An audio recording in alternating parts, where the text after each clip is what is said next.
alive. Yeah, no, yeah, you told me that. And I'm not on call. Oh, so good. I don't have to. When you're on call, is it all weekend? So what kind of calls would you get? I mean, just from the hospital or what? Mainly. I mean, sometimes you get patients, like, for instance, when Gwen was, having a problem, you get those phone calls. You get, we got someone here in the ER or someone that got admitted to the hospital, and then they ask you to give your surgical evaluation. So it's an emergency sort of thing? Sometimes it's urgent. Sometimes it's just the next morning, you come in and see the patient or whatever, depending. But yeah, usually it's, Friday, Saturday, Sunday. So you got to be available. You got to be available. Yeah, I don't live at the well, I'm there sometimes for some hours, but yeah, you don't have to live there. I don't go to a call room. I live close enough that.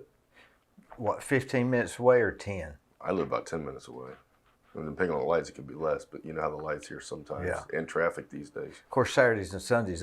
But y'all have somebody on call of the evening too? Oh, yeah. I mean, when I'm on call from 7 a.m. Friday morning to 7 a.m. Monday morning. And sometimes it's Thursday through Sunday, so sometimes it's 96 hours. So somebody's got to be on call all the time? Yes, there's our phone number, whether you're calling the office or whatever, it's always going to reach somebody.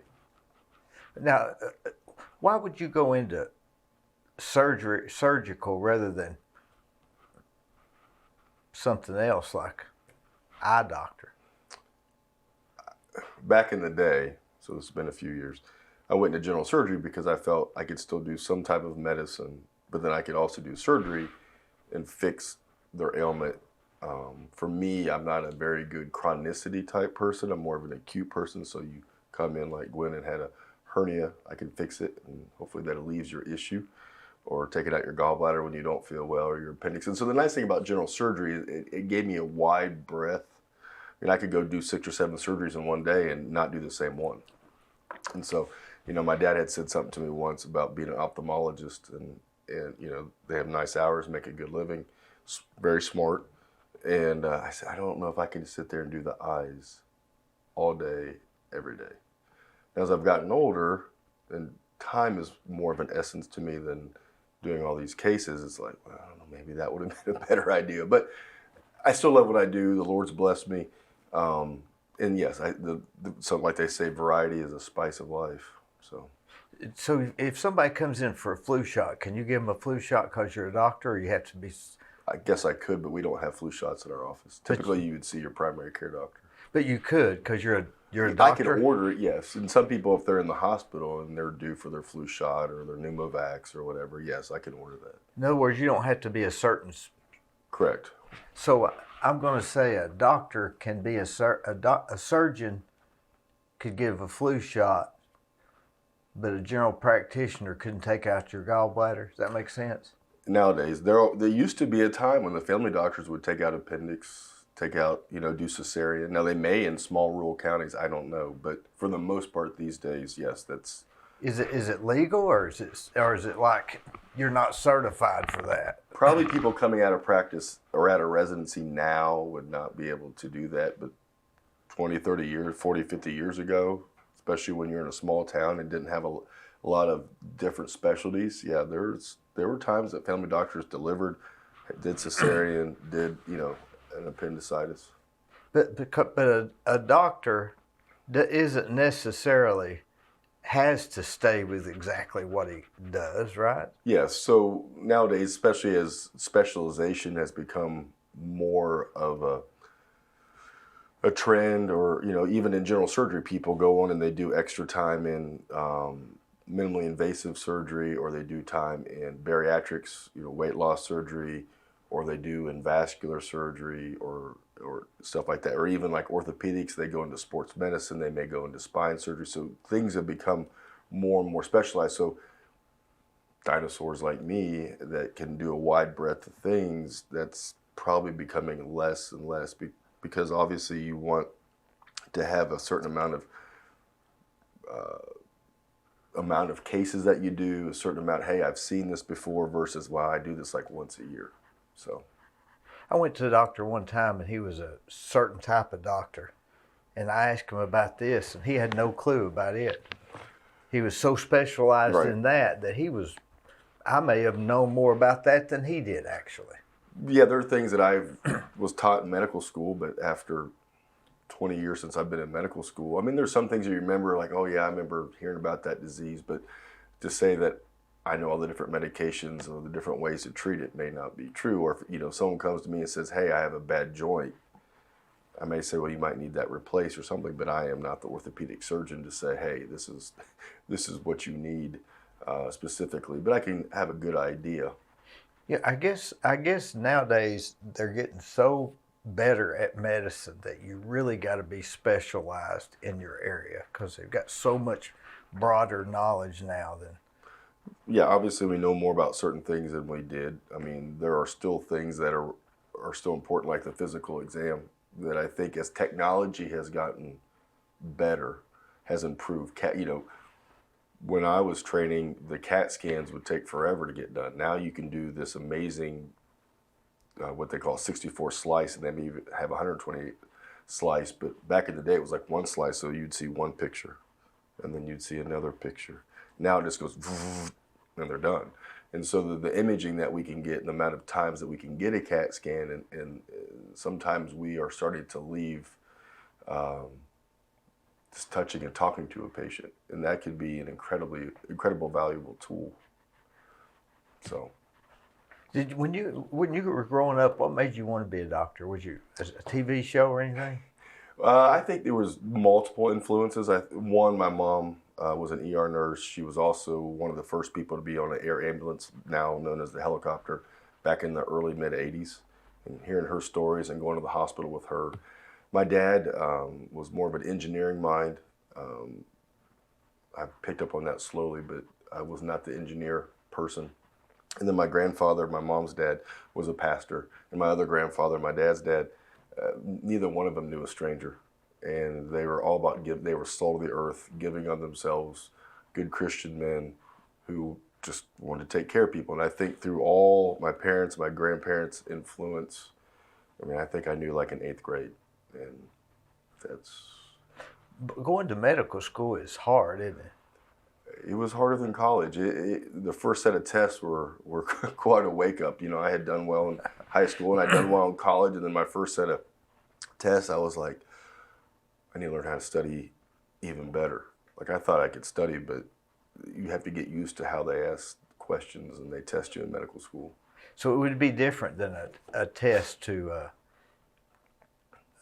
like an English test, yes, or something. Yes, quite different. I mean, but the nice thing about it is I was studying things that I wanted to study. You may go to high school and you take classes like, oh, I don't like this class, I don't like this or that.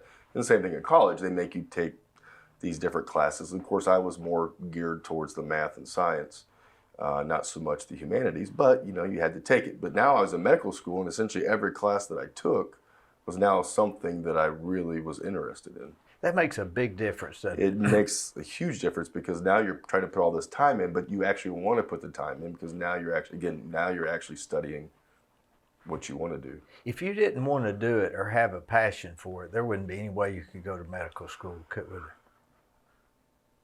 I don't think I couldn't, because I couldn't put 4 years of medical school and 5 years of residency into it. I mean, if you don't like what you're doing every single day, as any of us, if you don't care for your job, if it doesn't provide you some type of interest and enjoyment, it make it quite difficult. Was medical school like some fun and games, or was it just 4 years of just all you could do? So the first 2 years of medical school, we were all in the same classes. So everybody was on the same schedule. Now, where did you go at? I went to University of Cincinnati. Great school. But everybody was on the same schedule. So everybody knew when we had tests. So, several weeks, not days, but weeks before the test, everybody was starting to gear up and really start relearning and learning the knowledge that we had been taught in the books and as well as in the classroom. And then after you had the test, everybody had a little fun. And then it was back to the grind again. But the nice thing, again, we were on the same schedule, so there wasn't like, I wonder what so-and-so's doing. I wonder what so-and-so's doing. Like, we would play basketball 2 or 3 times a week. Great way to, for me to relieve stress.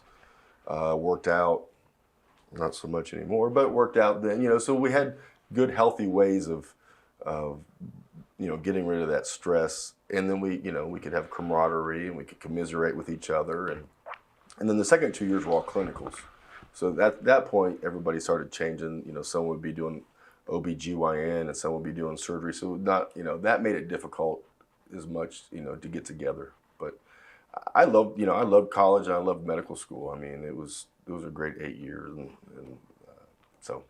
But the residency is just where you go and just shadow people. Residency, so yes and no. So you know, for general surgery, it's 5 years, and so you know your first 2 years, it's you get a little bit more beat on, you have a little bit more grunt work. You don't get to do all the surgeries and learn all that. You kind of, you know, work your way up. Like if you're an artisan, you know, you know, if you're going to be a bricklayer, the first day you're coming out, you're not putting the bricks on the house. You may be mixing the mortar and kind of working your way up. And it's kind of the same thing in general surgery.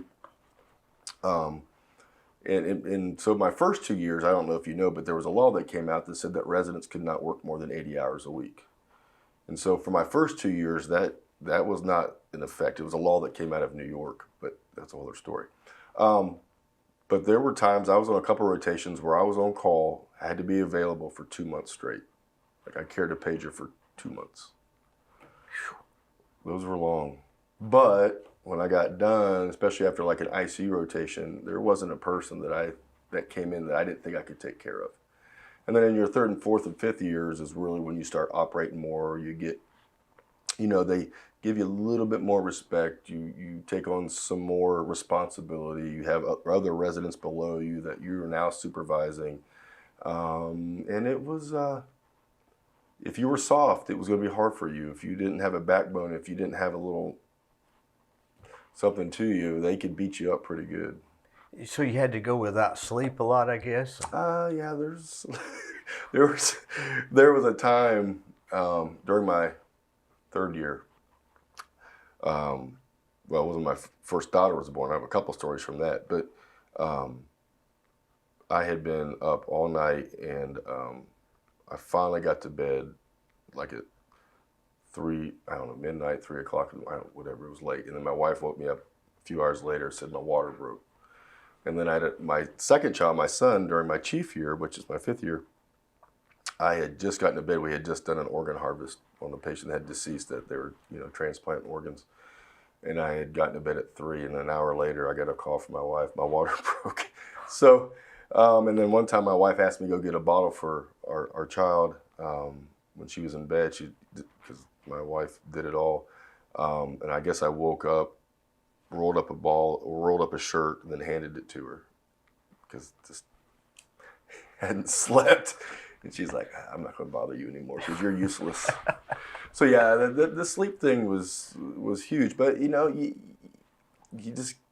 learn. I mean, I can be on call still now, you know, at 47 and get called at 2 in the morning and have to go in, and then I still have to work all the next day. It's not like I get to take the next day off. So that was part of the training too. Is you got to be able to, if you're going to handle it, you got to be able to handle it through the 4 years or 5 years.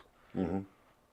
Yeah, and so there's not many general surgeons that I know that are weak. I mean, you have to have some fortitude. You have to have the ability to work hard and to think and I'm not saying other doctors aren't. I'm just saying general surgery was tough in that way. I mean, you had a lot of sick people and a lot of responsibility and you know, multiple surgeries that you had to learn, and you know, but I love it. It's not fanfare and roses every day, I promise you. But is an ER surgeon, that's pretty bad, isn't it?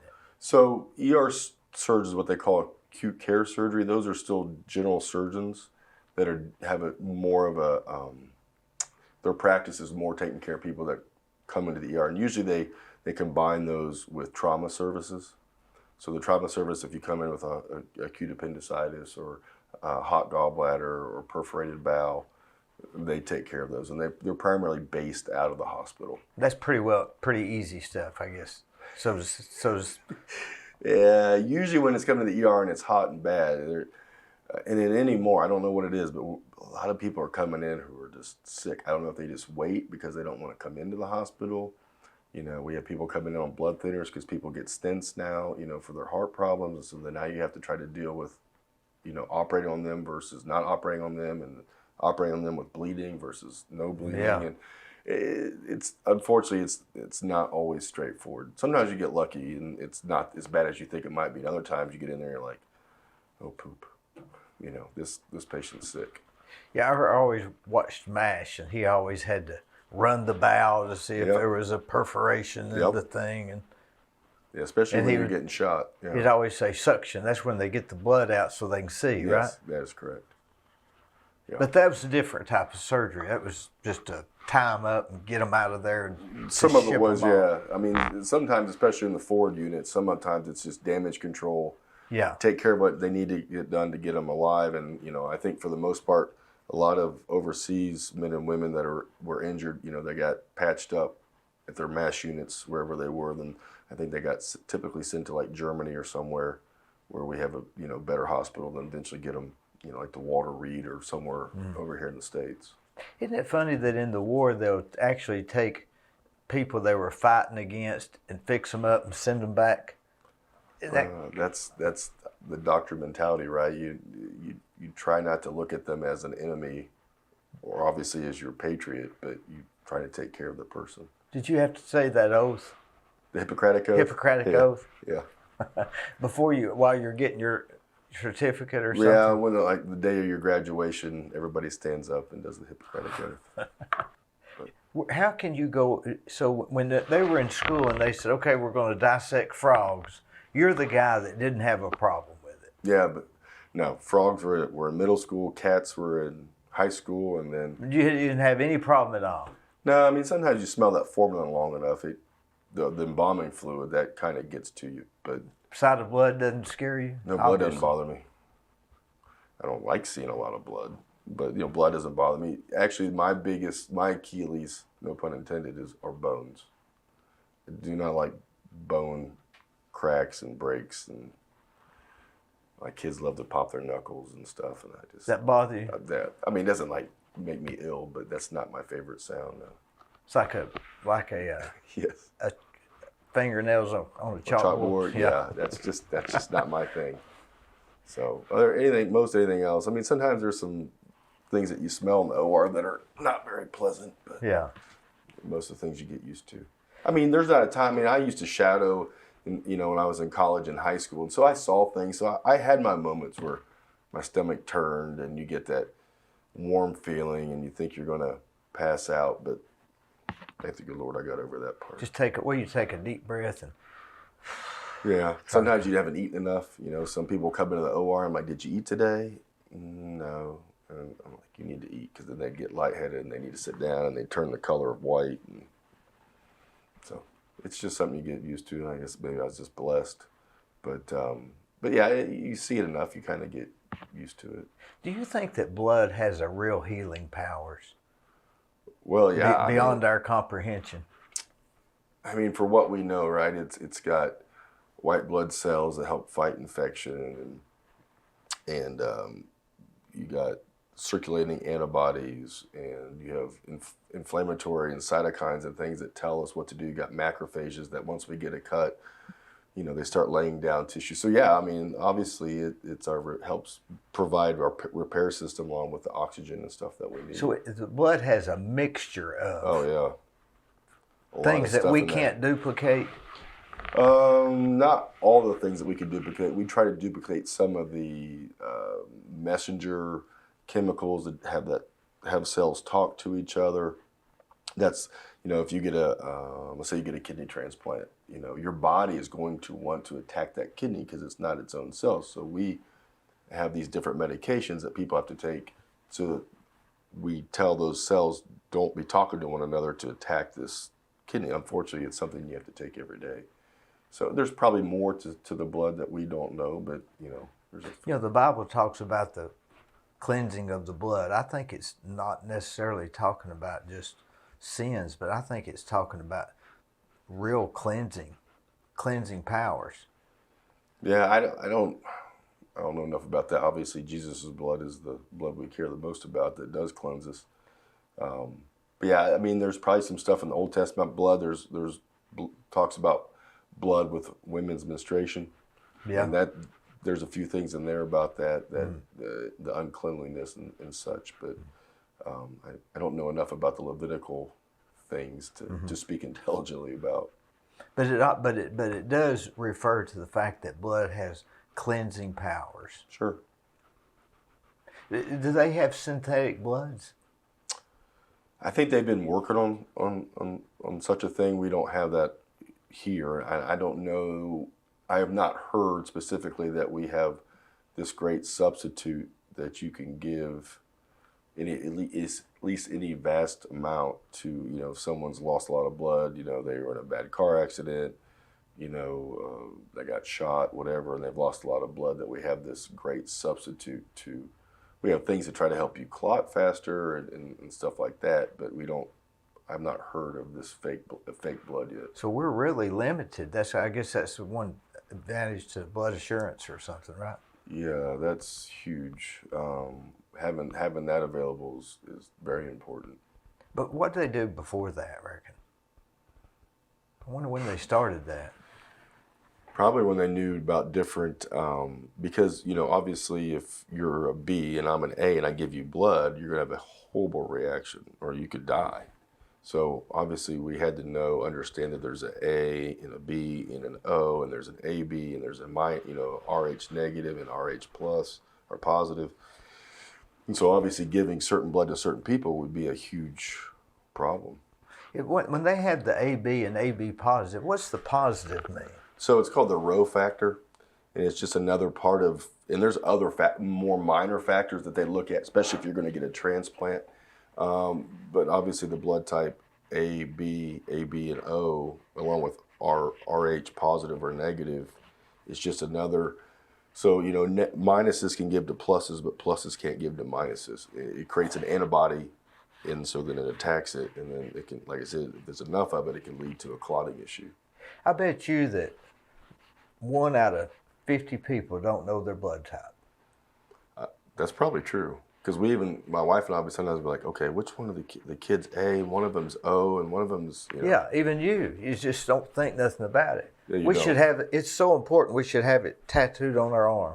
Well, if you're in the military, you know, sorry. Oh, is that what the dog tags are? The dog tags will have what your blood type is, I believe. Now, I didn't know that. If that is wrong, you're welcome to let me know, but I thought that they said what they were. I bet that is right. I bet that's what they have.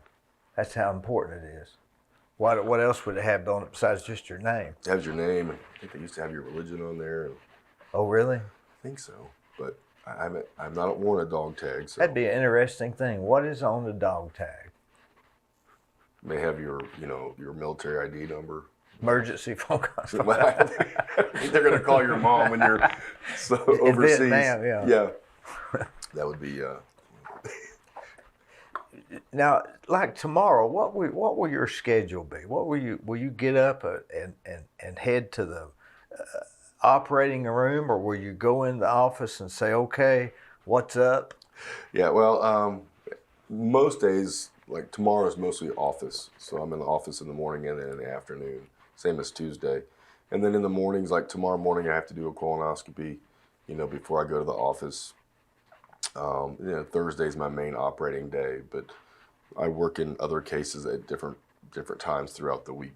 So you try to put all of the operations on like a Thursday. Yes. So because you're in the mode and you're in the mindset. Yes, you try to just keep moving throughout that day to have those cases done. You have to get your mind in a certain mental focus before you go into that sort of stuff. There are times, especially bigger cases, that, you know, the night before, the day before, the morning of, and I found this to be quite helpful, is I'll run through that surgery, you know, in my head and think about, okay, I need to do this step, that step, that step, that step. Okay, look for this, look for that, check this, check that, and kind of go through it so that when you're doing it, now, you know, I've been, you know, in practice here for 15 years, and so, you know, you don't really try to vary how you do something. Yeah. Because you forget if you start varying. Well, you might, you could potentially miss a step if you change what you do. And so, you know, but it's probably kind of like what you do. If you have a new, you know, addition or a new, you know, construction, you can probably do it the way that Dee Burris always build something. But if you're rehabbing something and someone puts something here and you're like, oh man, then you may have to, obviously. Some little tweaks. Right. The process is the same, just some things are skipped and Right. some things are put ahead. Right. And you may change. And so if I get in there and someone's abdomen's anatomy is a little bit different than what I would expect, then you may have to change things. But yes, the end result is going to be the same. It's just how you get there from A to B might be a little bit different. And you can't walk in and say, okay, where's my checklist? That would scare everybody, wouldn't it? Yes. But yeah, I mean, but like I said, you try to do things the same way every time as much as you can. Yeah. Again, some patients' anatomy is a little bit different. If they've had previous surgery before and they have a bunch of scar tissue, that could change things. There's other variables that I won't go into as far as what you might or might not see. But yeah, for the most part, you try to do. And I found that to be very helpful. If you start squirrel, Yeah. You might not get to that, or you might have to go back to it later, or it may cost you more time, or so. I ride bicycles and I can get up at 30 minutes, exactly 30 minutes before I'm supposed to be there. And I get my bicycle off. I put my shoes on, get my bicycle off, get my radio, get my Garmin, get my helmet, pump my tires. And if I deviate from that regiment, I'll get out there and start riding and realize I forgot my gloves. Or forgot my glasses. I've gotten out there before and didn't have a helmet. And it was just a matter of deviating from the... Right. Do you think that helps us in more than just that? I mean, I know people that don't do that on anything in their life. And I just can't live. That's like chaos. Yeah, I mean, for me, my morning routine is about the same. I do this, and this. And then other time, you make sure I leave certain stuff in the car. That way I don't run out in the middle, at 6 o'clock in the morning and drive into work and you're like, oh, I don't have my badge. I don't have my computer or whatever I may need for that day. So Where do we learn that? We born with that, or is that something that we've... everybody's a little bit different. Some people are very, very the same, precise every single day, and some people just maybe fly by the seat of their pants. I can't do that, not with what I do, and I can't imagine with what you do. Can't do it. You can't do that. So I'm too busy to not to stop and think. Right. Do you ever watch Get Smart? No, I know what you're talking about, but no, I never really watched that. Well, that's really funny. It has a real parallel. It talks about, he always says, we've just learned that chaos has infiltrated the headquarters. Mm-hmm. What they're meaning is somebody's bringing in chaos. That's the name of the group. But okay. chaos is coming in. Right. So get smart. That was the parallel. Right. That makes sense. But some people don't have to be organized like that. Yeah, I mean, there's some people aren't, but I don't say people aren't successful if they aren't, but I don't know many people that don't have a certain amount of organization if they're going to be successful. I think kids have to have routine. I think that's the same as organization or scheduled events. Yes, I would say kids like structure. They may fight it from time to time, but then they feel, at least with my kids at times, if we're not doing certain things the same way we've done it before, then yes, they let us know. I was reading an article in Men's Journal that said that men that go to church on Sundays are typically have a I don't know what they call it, or less stress because they're able to stop the week and start the week as a mental clock rather than just not having an end of the week. Well, God commanded us to do that on purpose. Makes you wonder, doesn't it? Well, 7 days, God rested on Saturday, right? So, depending which day, on the seventh day, I'll say the seventh day, he rested. And he asked us to do the same. And I don't think it's purely because he just wants us just to be like, okay, you stop. He created us, so he knows what we need. And he knows we need a break. We all need a break. But we do need a break, from Monday through Friday, or maybe Monday through Saturday, depending on how your life is, that we need that break on a Sunday or Saturday, depending on what day you consider that to be your Sabbath day. But yeah, it's there for a reason. I mean, and the same thing he did for the Jewish people. Every seventh year, he rested, right. the Shemitah. Right. Yeah. And so, which got the Jewish people in trouble why they were exiled to Babylon for 70 years, because they did not practice that for 70. And I think they wouldn't till the soil every seventh Right. year. Mm-hmm. And they forgave debts every They seventh did. year. And so if you were a slave, and so people say they're slaves in the Bible, they were actually just indentured service because they couldn't make their own way. So they worked for someone. Then yes, after that, I think in that Shemitah year, you were supposed to forgive all debts. And Would it be bad if you got them on the 6th year? I only got a year left. Yeah, that would be nice. But there was a reason, why God instructed us to do these certain things, is because He knows what's best for us.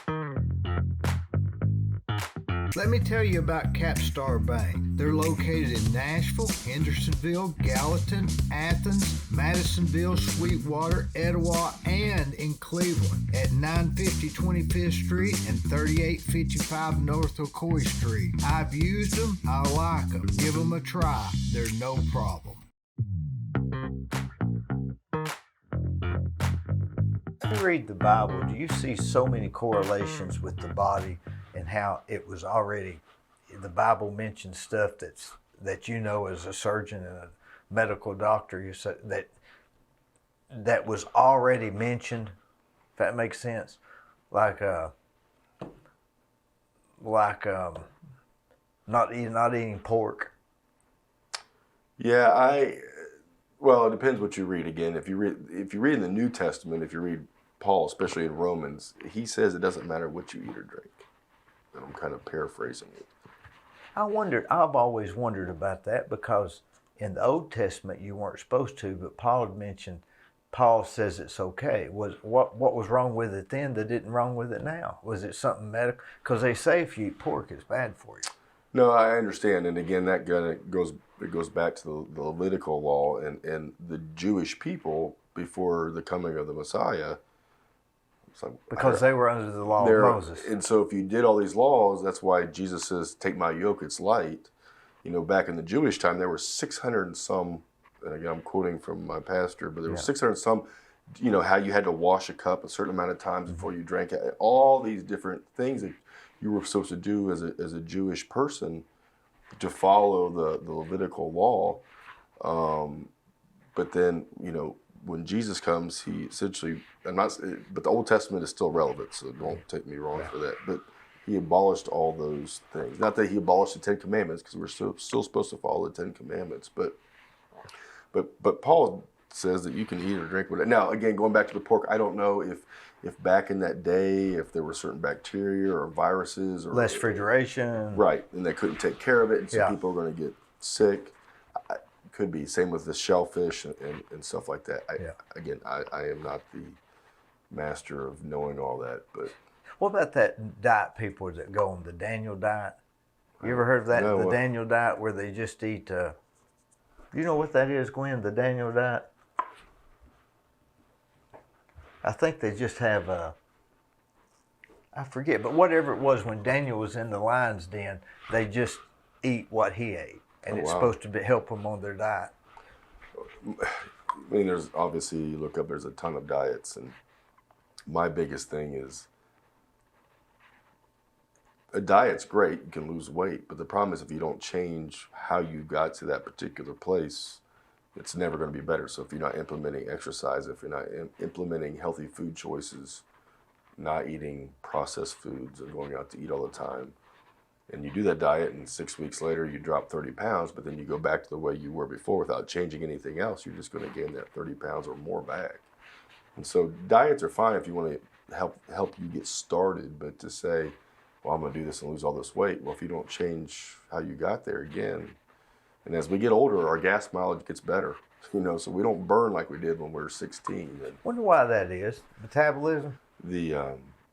I'm not sure why, but obviously we're not growing, number one, except this way. Yeah. But But we're not growing. We're not trying to, create bigger bones and more muscle and this and that. We're now at the height and the status that we're going to be, and so extra calories, they just turn into weight. But we don't use those calories as well as we used to.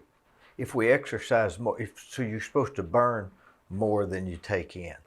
Yeah, people say, "Oh, I can't lose weight," and I say, "Well, there's a math equation: how much you consume versus how much you burn, and the net effect of that. If you're minus, you should lose weight, and if you're plus, you're going to gain weight." Now, and some of it comes down to some of the foods that we eat. And I'm not a dietitian, but there's some foods, especially processed foods, fast foods, that are more inflammatory that I think causes more problems. So, What do you mean by inflammatory? it can increase your ability to clot, increase your chance for heart disease, increase your chance of But not injured blood necessarily vessels. just fat. No, but having excess fat, especially in our liver, can lead to cirrhosis.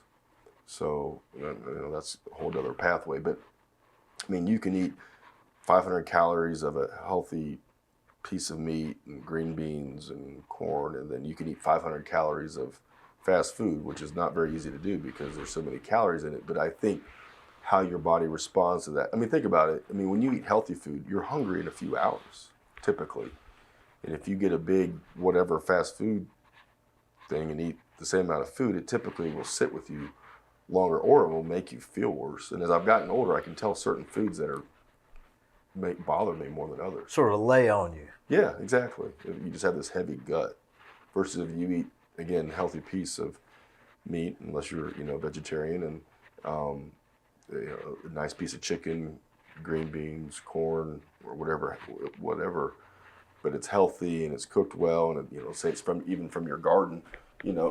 That's going to do your body better than running through the fast food place. And the way we live, though, we're always on the run, so we're picking this up and we're picking that up. And Eating pizza. Of course, pizza might not be that bad if it's not processed, right? yeah, I think there's some healthy places that you can go eat pizza. Especially, I'm not a big fan of wheat bread, but they have wheat bread, which is better for you than the white bread.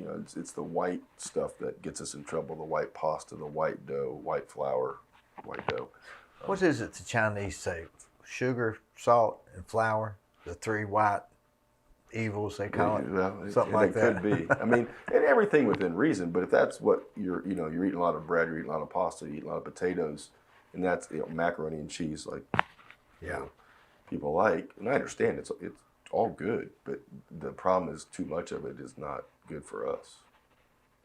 Have you heard anybody talk about this carnivore diet? I've heard of that. That's a big thing right now. Right. And again, it's another diet that if you go back to the way you ate before, it's only going to be a temporary fix. We have to exercise, don't we? We do. When I get back from riding the bike, I feel like I've been taking a drug. I feel so good. Yeah. Just called endorphins. They're great for you. I think it's the blood running through your body. It maybe filtering out or something. Yeah, I mean, I think you're getting rid of stress. I think you're getting rid of some inflammatory changes in your body. And your brain is amazing. You have, this dopamine release, and that kind of, like they say, the runner's high. They run enough, they kind of get this euphoric feeling. And probably the same thing with, you ride your bike far enough. Yeah, it's a one. I was thinking if Michael Jackson had started riding a bicycle, he might be still living. Potentially. Because that's better than, I think if you do a lot of exercise, you can about eat whatever you want. No, it does help, and I think your body gives you a little bit more forgiveness because it's trying to use those calories. But I don't know how exercise would have helped the extra dipper van that Michael Jackson got. That's that stuff that puts you to sleep. Mm-hmm. And I went to the hospital one time. They gave me some of that, and man, I could get addicted to that. Well, it was, I mean, it's people say, that's the best 20, 30 minutes sleep I've ever had. Yeah. You're out, you're awake. And so people are like, I don't mind the colonoscopy. It's the thing you got to do the day before where you have to take that prep. Yeah. So you do colonoscopies too? I do a few. I don't do as much like the gastroenterologist, but, there's some patients that I have that want me to do it, or sometimes it's for insurance issues. Sometimes their other doctor doesn't do it. But yeah, I don't do a ton, but you know, I do some. Now, you said you just got back from what, fishing? Mm-hmm. Where'd you go? I went and saw one of my old bosses down in Daytona, and then we went down to Port Canaveral, took a charter out of there. Like just 2 days or something? I went down Friday. We fished pretty much all day yesterday, as you can kind of see depending on how that show. I guess you can't see it. My cheeks are pretty red. Around my eyes are back to white because I had sunglasses on. But yeah, it was great. You know, those short trips to me are better than the long ones. It's kind of was nice because I worked 12 days in a row, and so I kind of had that to look forward to, and the weather was fabulous. Hot, but it was fabulous. Did you stay in a motel or what? No, my friend, he has a condo there on the beach, so it's a little over an hour drive to Port Canaveral from where he lives. So you got in a whole day of so you traveled down there, got up, fished all day, went to sleep, and came back. Came back today, yeah. Had to get back. A wild weekend. So the guy that picked me up, he lives in Dayton, Ohio. He got a flat right as he got to the airport. So we had to change it, and then we had to go to a tire place to get it changed, and the tire place says, well, it's out on the edge. I can't patch it, and I'm not allowed to legally plug it. Anyway, so we did plug it. Now, I'll just tell you where the great part of this is. So we have it plugged. We drive, it's a front tire, by the way. We drive all the way down to Port Canaveral on I-95, so we're going 70, maybe a little faster. Yep. Do our fishing, drive all the way back. We get up this morning, he takes me to the airport. What are the odds? And that blew out. Now, if you don't believe in Jesus and miracles, I don't know how you don't, because what at any point us doing 70 plus mile an hour on I-95 for 60 miles, why didn't that blow out then? It blew out this morning when we were turning a corner at 10 miles per hour.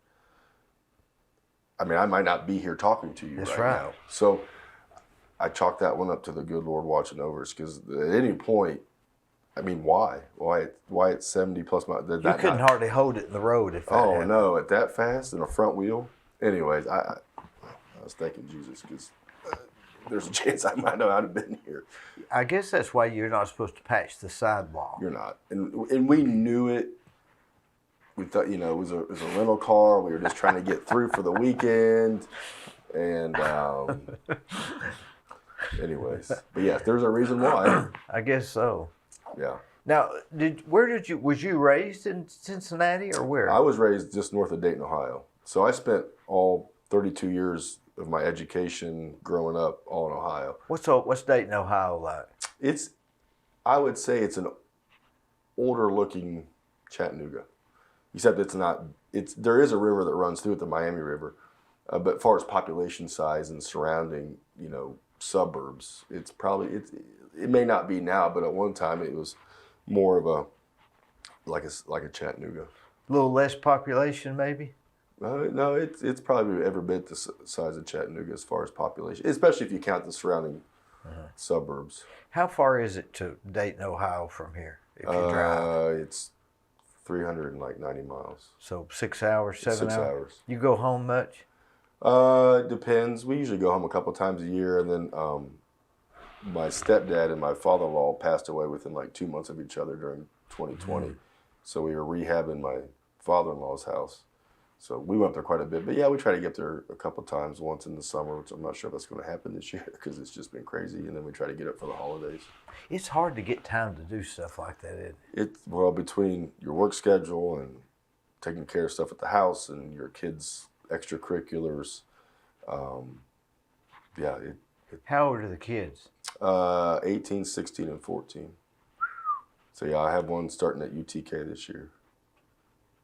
Mine are 21, 20, and 22.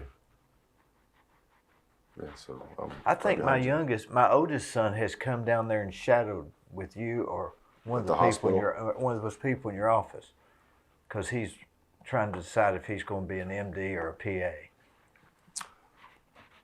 Well, that's a hard decision, isn't it? Yeah, I mean, obviously one is 27 months long, and The other can be, is a minimum of at least 7 years. So, you know, obviously different incomes and different responsibilities to some degree. And I mean, in Tennessee, at least depending where you work, PAs can do a fair amount similar to like a general practitioner. They don't have all the knowledge, obviously, that the doctor does because they didn't go to school as long. Or the intern, that'd be... Right. Is the intern the same? No, intern is usually like your first year of residency. So, but a medical doctor has more of that than a PA would. Yes. So, you'll have 4 years of medical school, then you have at least 3 more years of training after that to either be a ER doctor or internal medicine doctor or family practice doctor. If you could tell somebody like that, just go that other 3 years, it'll be gone before you know it, right? I mean, it was for me. You have to look and say, what do you want to do in life? What type of medicine do you want to practice? If you wanted to go to be a surgeon, then obviously being a PA would not be a good choice. If you said, hey, I want to work in a clinic and take care of patients, then, a PA would be fine. I mean, it just kind of, how many hours do you want to work a week? Do you want to work 40? Do you want to work 60? Do you want to be in charge of other people, or do you just want to worry about yourself? I mean, so there's some different. And the nice thing about being a PA is that if you say, hey, I want to work with GI doctors, good. Mm-hmm. I want to help run a clinic. Okay. I want to go work with neurology. I mean, so you can work through all the different specialties of medicine. That is a nice advantage of being a physician's assistant. If you go to be a PA, but then you decide you want to be an MD, is it shorten the time? That's the problem. Yeah, you don't. Yeah, unfortunately, it's not like going to maybe like a community college and then having some of those credits transferred to a 4-year college. Unfortunately, if you're a PA or even like a nurse and you decide to go to medical school, then unfortunately it starts all over. Seems like some of that should double. That would be nice if that's the route you took, but as far as I know, now maybe there's something out there that I don't know about, but yeah, as far as I know, you have to start back at base 1. You're in shape. You used to No, work I'm not. out. No, the shirt's hiding it nicely, but no, I don't. I'm not exercising. My exercise is running around the office and running to the hospital. Did you ever exercise much? Oh yeah, like I said, I played sports in high school, and then in college was intramurals, anything I could get my hands or feet, doing just to compete. Then again, it was a great stress reliever in medical school. I worked out. My wife made me run back in the day when she ran more. Of course, now. Is she from Ohio also? She is. We didn't know each other then, but we grew up about 20 miles from each other. Where did y'all meet? I was a patient transporter at the local, not local hospital. During your intern or what? During college. Yeah. I did that for 4 years, and then she was a nurse's aide on the cardiac floor, and she was finishing up her BSN for nursing, and I was finishing up my undergrad at Dayton, and then we met at the hospital. And it just kind of blossomed from there. And then she, a year later, she went down to UC and worked on getting her nurse practitioner degree. Boy, y'all are all doctors, aren't you? Well, we have some medicine, in our family.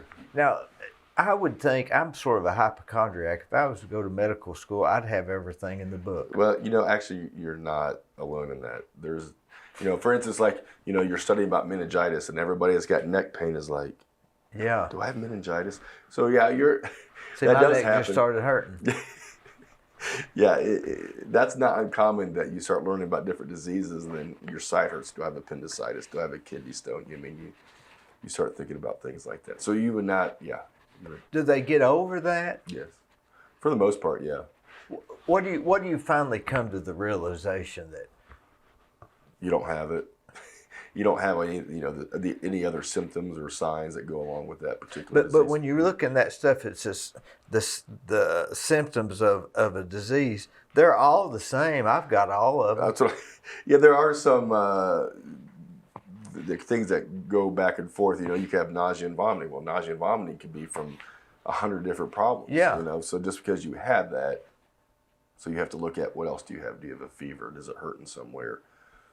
You know. Usually you can tell if somebody's sick, they know it. It's not a speculation. Typically, yes. So the problem, for what myself and my partners do and other general surgeons around the world is that I may never have known you and I meet you in the ER for the first time and you're not doing well, and so I don't know, is this really Dee Burris? Yeah. Or is Dee Burris here every other week in the emergency room? Is he putting me on? Or is this time he's actually really sick even though he's cried wolf 10 times? And so, there is some detective work to try to figure out how, there's some things you can look at like heart rate, temperature, labs, CAT scans, and that can kind of help along with, obviously, like I said, doing the physical exam to see. And some people you can look at and say, I don't know exactly what's wrong, but I know there's something wrong, and there's other people who are like, nothing's making sense. I don't think they're as sick as they look, but. And a lot of times you can tell by people's color, I've noticed. Color is important. If you can tell that kind of that clay look. Yeah, no, that's not good. Or the gray look, when you look, we call it the Gestalt. I think it's German, but you kind of look at someone and kind of get the whole overview of a picture of them and kind of say they're sick, they're not sick. Yeah. A lot of it is anxiety, right? There's a fair amount of anxiety out there, yes. That can make you sick, right? It can. It can make you feel like you may be having heart problems. It can make you feel like you're short of breath. Obviously kind of shaky. So yeah, there's different reasons. You ever read Poor Richard's Almanac? No, I've heard it, but I have not read it. Boy, it's really good. It said that in one of his passages in there, it says he's known more old drunks than he has old doctors. I think what he was saying there is just be happy. Right. That's a good medicine to just be happy. Do you think that people that are more happy are healthier? Yes. What do you think is the reason behind that? I think you get rid of some stress. Because I think stress does weigh on you to some degree. It can make your blood pressure, go up. Your perspective of things is different versus it's not that big of a deal. I mean, even when I say that, you feel more lighthearted. Your blood pressure drops. You just you have certain hormones in your body. Your flight and fight with adrenaline. If you get that ramped up, your sugar can go up.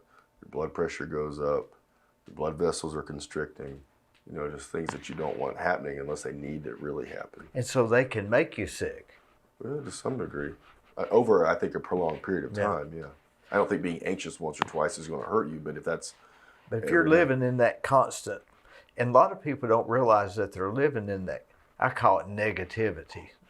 Some people call it stress, some people call it anxiety, but it's still all a negative thinking. It seems to really weigh on some people. They just see all the negative everywhere and none of the positive. Yes, and that's very toxic. It's even contagious. Have you ever noticed that? Yes. I catch it. We've had times where we've had certain people, for instance in the OR, we're kind of like a family. You're with those people, you're in very stressful situations with those people, and so we kind of, I don't want to say live and die with each other, but we go through some stuff, and there's times where people kind of stir the pot, like this place is doing this and this place is doing that, and then you start buying into it, and you realize everybody is just on an edge, and then for whatever reason they decide to move on or whatever, and all of a sudden people leave, and you're like, this ain't so maybe bad. it's not as bad as we thought, and you can kind of just feel this lighter mood, and it becomes more enjoyable to work again, versus that stress. Have you ever noticed somebody will say, a friend of yours will get a certain type of vehicle, and then all of a sudden you see that vehicle everywhere? Mm-hmm. Oh, yeah. And you didn't see it before. Yes. So if you're around, so it's not that those vehicles are there anymore, it's just you're noticing. Correct. So if you're around somebody that's negative, you start seeing negative. Mm-hmm. If you're around somebody positive, you start seeing positive. That's true. It makes you wonder if it affects more than just perception.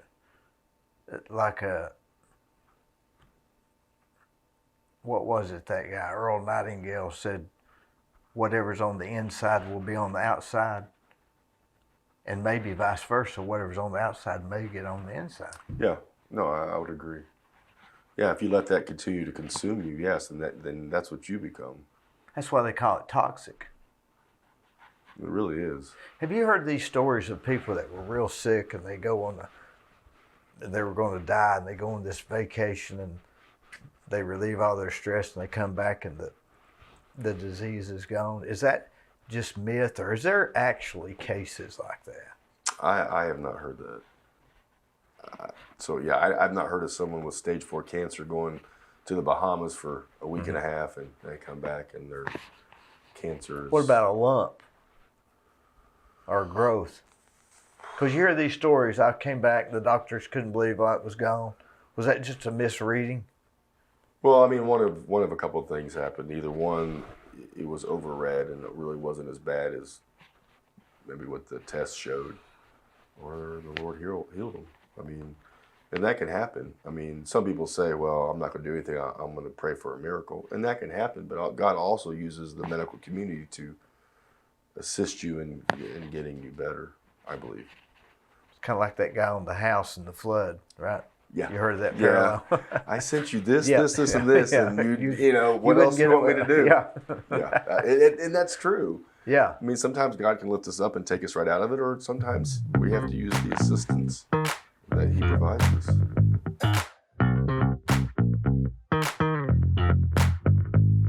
Hello, I'm Dee Burris, and most of you know me as a general contractor. In October of 2020, I started a podcast that I call The Discussion with Dee Burris.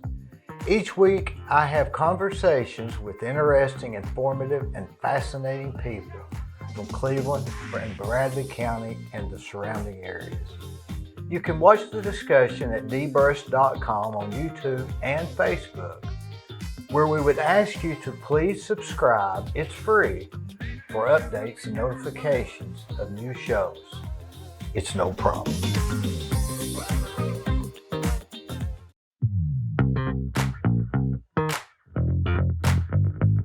You know, it makes you wonder how much of our thinking affects our physical health. A ton. I mean,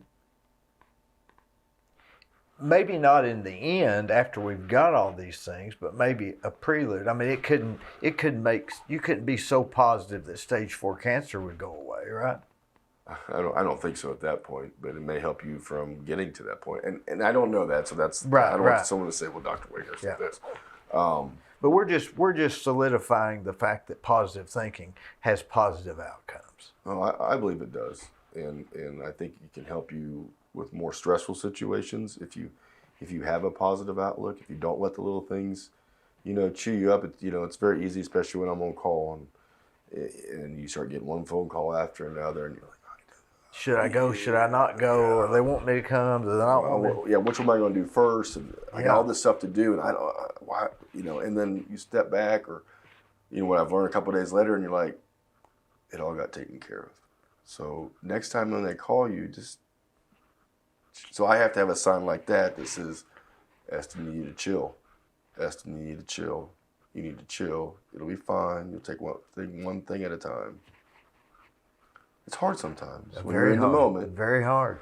And I let the moment get the best of me at times, and I've tried to slowly, take that deep breath and then.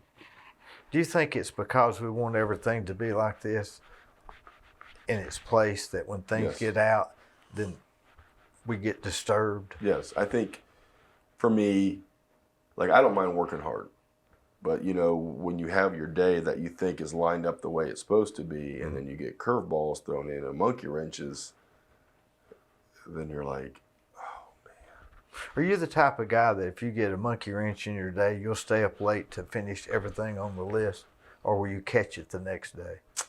For the most part, I try to get it done so that I can go to bed and not think about it.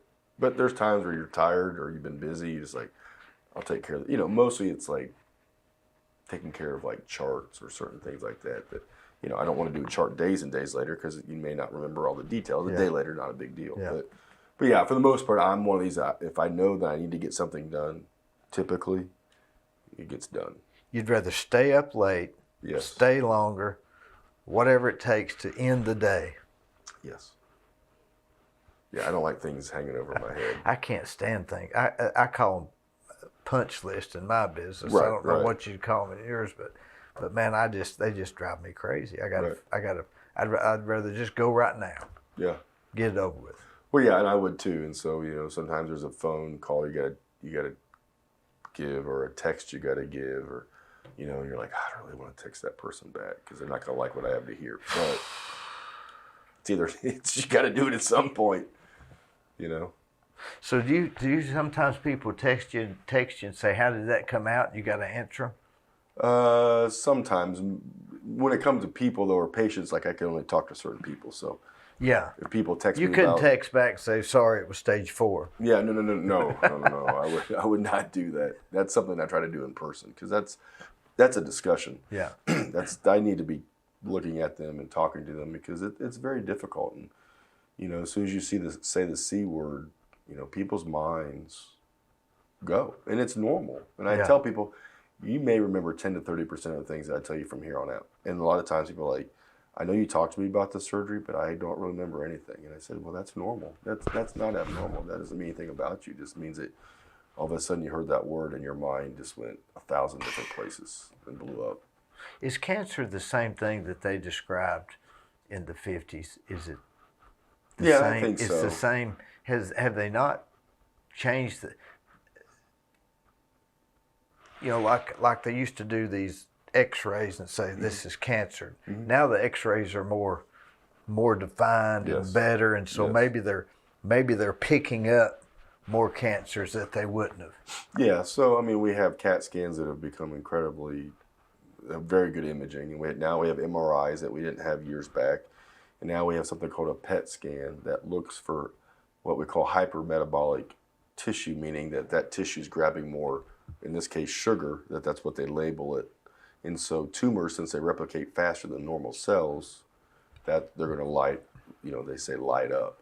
And so, yeah, we have much better things to detect. And we have certain blood tests that if you have certain cancers, that they will be elevated. And obviously we have minimally invasive biopsy techniques that, we don't have to cut people open up all the time to make a diagnosis. So we have a lot better ways to diagnose it. Unfortunately, we have not figured out a way to keep cancer from happening. And so, we try to educate people about screenings, i.e., mammograms when you're 40 or sooner if there's a family history, prostate exams and blood checks and colonoscopies and stuff like that. Colonoscopy will pick up some cancers, right? Oh yeah, and the problem is that people don't have them, and then and then that leads to people coming in with bleeding or obstructions, a colon mass, and then they're 55, 60 years old, and you say, hey, have you ever had a colonoscopy? And they say no. Well, if they would have had a colonoscopy, and I'm not trying to kick them. No one wants to be kicked when they're down, but I try to educate these people and their family members. Hey, you need to make sure that you get this done at the right age because this maybe could have been prevented. Mm-hmm. Same thing with mammograms and this, pap smears and stuff like that. So they still haven't figured out exactly what causes cancer. Well, they know the genetics. Certain genes can lead to certain particular types of cancer. Sometimes there's a family of cancers. And so they know certain genes, for instance, there's something called a BRCA gene, BRCA. And, so if a woman comes down with breast cancer in her 30s or 40s, there's a concern that could be genetically, passed down from mom and dad. And so you can do genetic testing, and that way then you can tell her sister or her aunt, or especially if she has daughters, that to see if they have that gene, and that way you could be more proactive and unfortunately that leads to bilateral mastectomies and taking out the ovaries to help keep that cancer from happening. But to say, we believe it, we know certain carcinogens, i.e.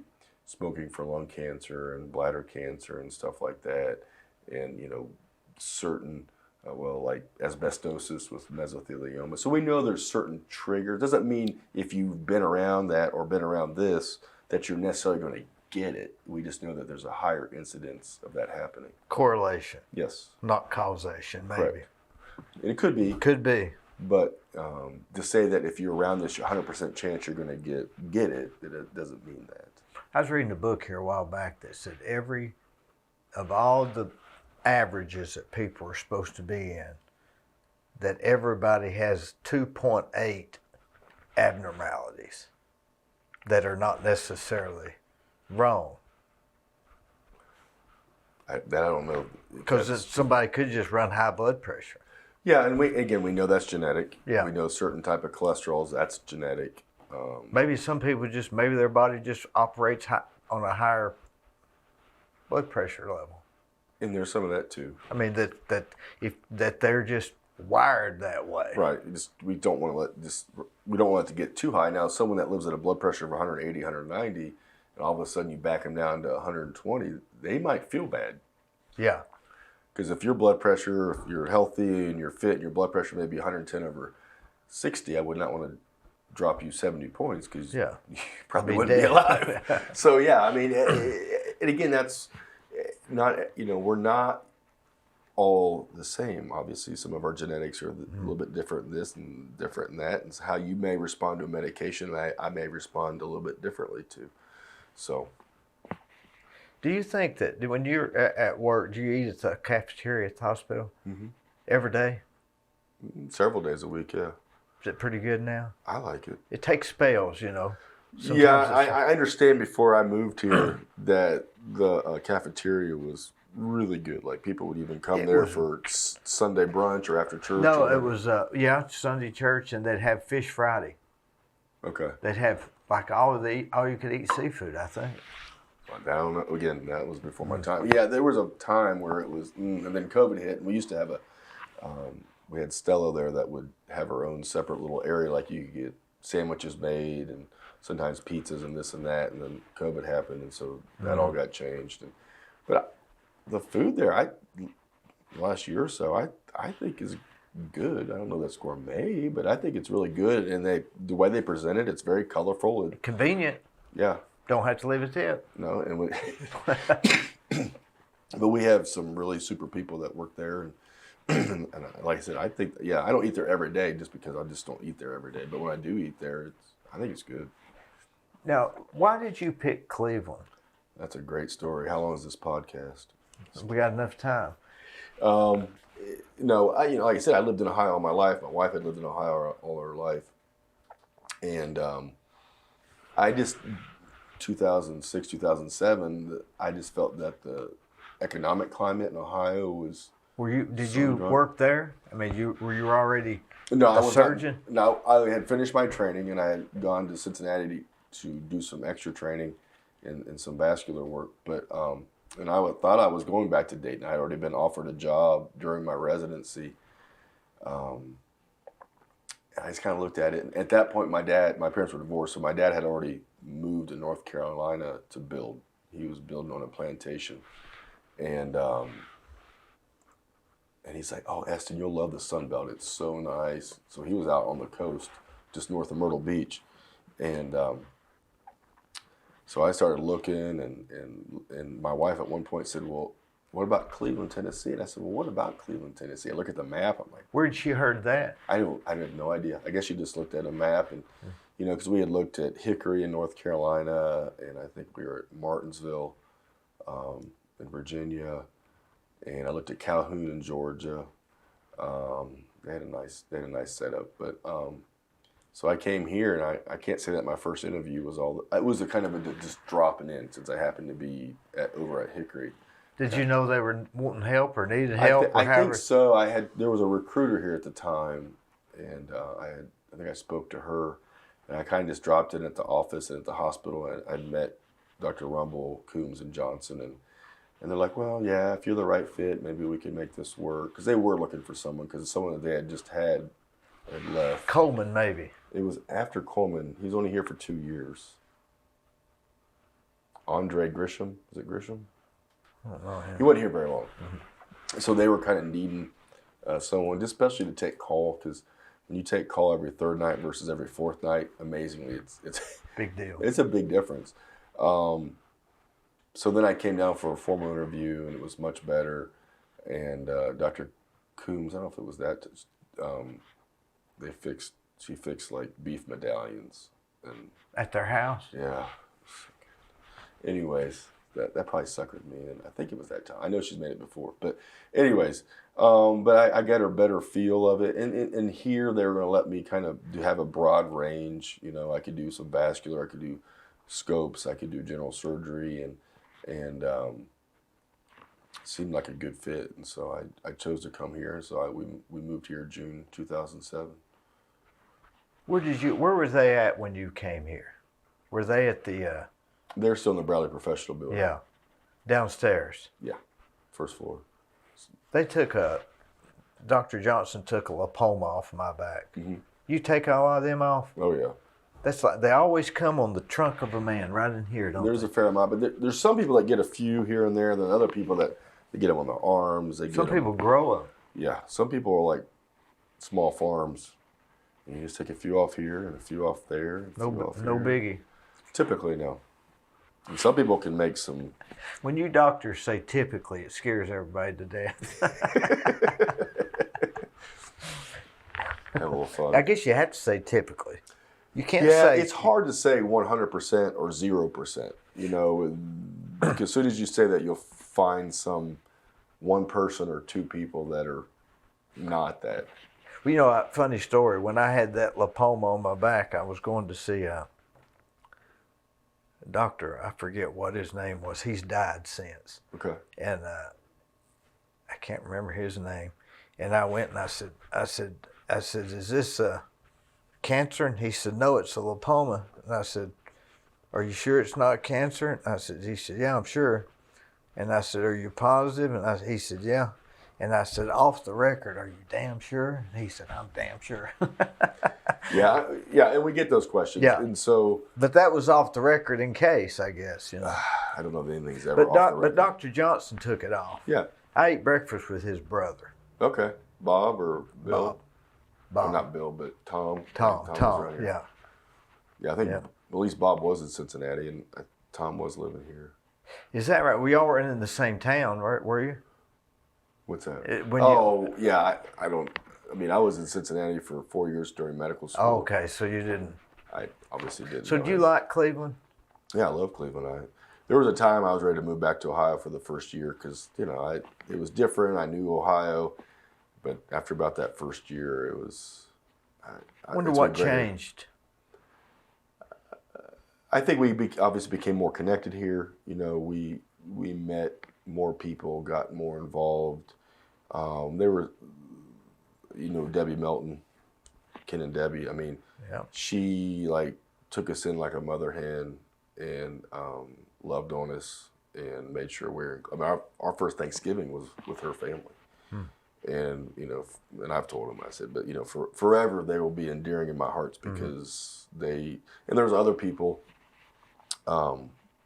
like, you know, Jimmy Palmer. Oh, do I? Yeah, I'm sure everybody. Like a book. But, you know, we joined the Cleveland Country Club when we first moved here just because I wanted to just find different ways to connect. Sure.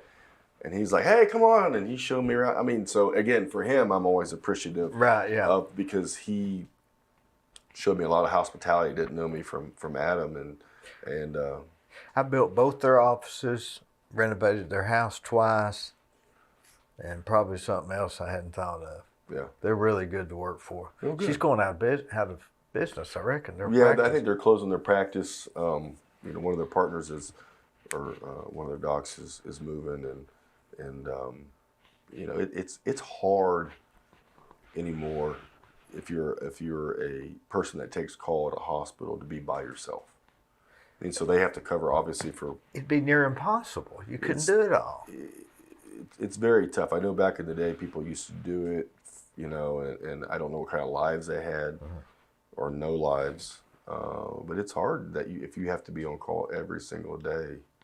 They used to carry pagers back when they had the pager thing. So you feel like you're pretty well ingrained in Cleveland? I think so. I mean, I don't have any plans on leaving. My kids have all gone through from kindergarten at Yates and then Ross and middle school. And They go to Walker Valley? No, Cleveland. So, we've gone through the ranks. My wife has been incredibly involved in the PTO and PTA or whatever it is. I don't know if it's the O or the A, but Yeah. and then junior auxiliary, and she works with Cleveland Medical Associates or Cleveland Family Practice here in town with Thompson and Hayes and Borma. So she works there 3 days a week. So we built our house here. I love Cleveland. It's a great place to raise a family, and I know a lot of good people here. Where do you go to church here? I go to the chapel there at the Old Westmore. Is that what the religion you were when you came here? Growing up, I was a Protestant mutt. So I grew up Church of God / Brethren in Christ. But there was a big Church of God. I guess back in the day, you would have called that a mega church. Yeah. Up in Inglewood, Ohio. And then, like I said, my grandfather was a pastor for the Brethren in Christ, which is kind of a step up from the Mennonites. So the hair buns and the long dresses. Brothers of Christ. Brethren in Christ. I never heard of that. Yeah, I don't think it's down here. It's more northern Pennsylvania, Ohio. Because you got the Amish, the Mennonites, and then then like German Baptist, and then like Brethren in Christ. So it's very, very, very conservative. Obviously the Church of God was relatively too. And then from there, after my parents were divorced, my stepmom played the organ. And so we would go to a Nazarene church for a while, or the Baptist church, or the Wesleyan church. I had a lot of different denominations. And so as I've gotten older and tried to understand the Bible better, I'm just looking for a church that preaches the Word of God as it's supposed to be preached. Not sugar-coated, not make you feel good, not to entertain you, but it comes from the Bible. Now, I'm kind of a red hymn kind of guy, I like the old hymns. I'm not this other music that they play, but... Yeah, I can't really get into that, can you? No, and I think... I'm sure it's okay, but it just doesn't seem the same to me. Yeah. Anyway, I'll just leave it as I like the hymnals. I think they have a lot of meat to them. You ever thought about what they'd do if they went to church and they just had a guy up there and started reading Genesis chapter 1, and you just went in every Sunday and he read it till he got to the end, read it for an hour, read it for 30 minutes, and then next week continue with it. So that wouldn't be teaching you the Bible. That'd just be reading you the Bible. Yes. So yeah. But why do we need a teacher to tell us what it says?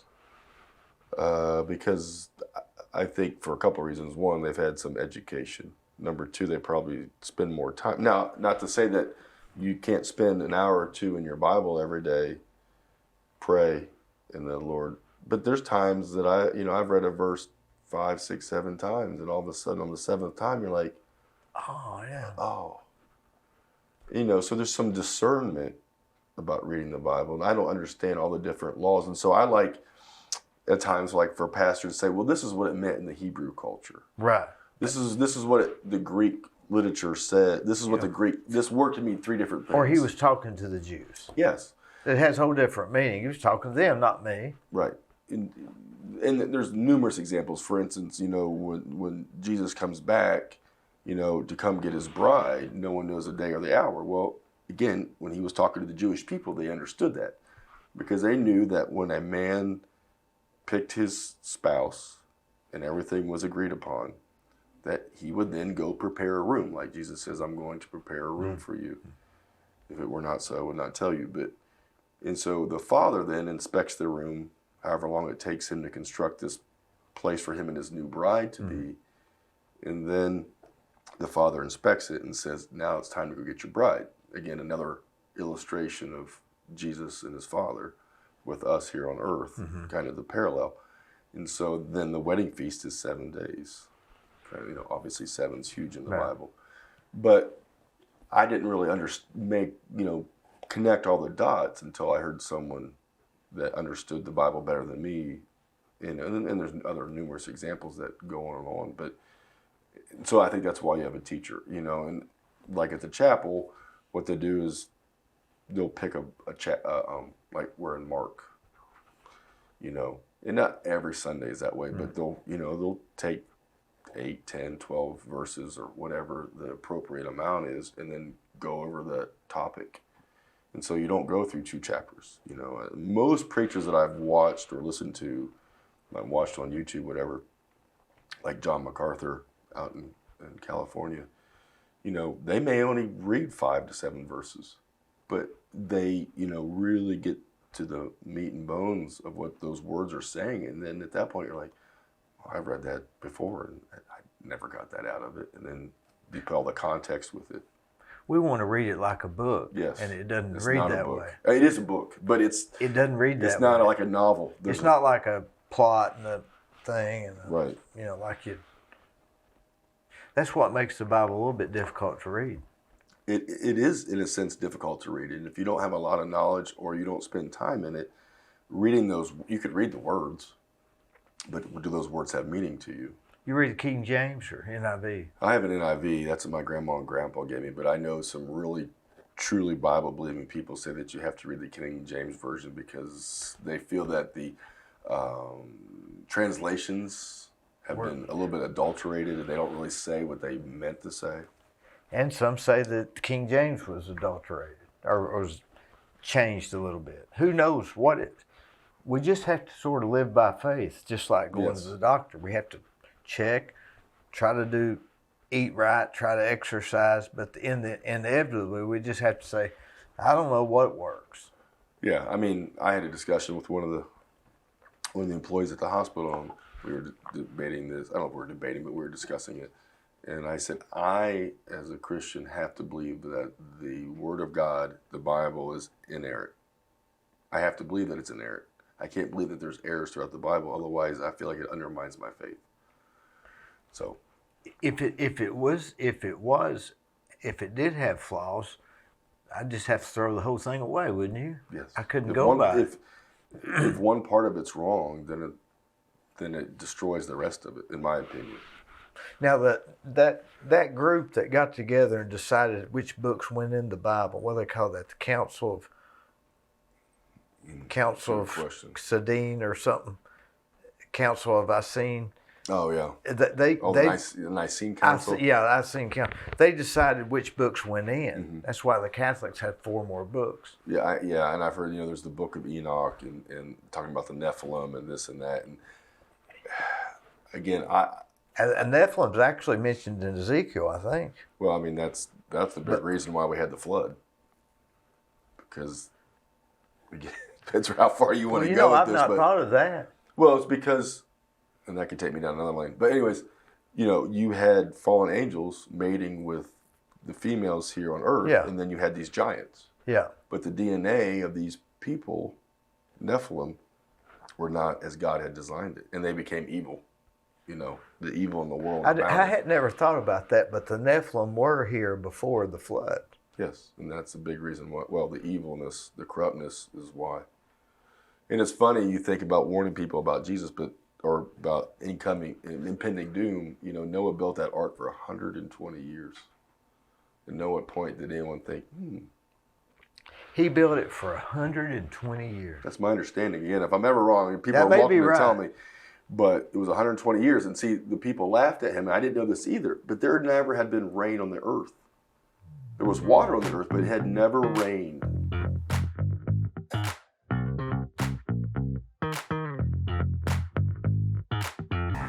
If you want residential or commercial plumbing, give Rick's Plumbing a call. Call Jason or Josh.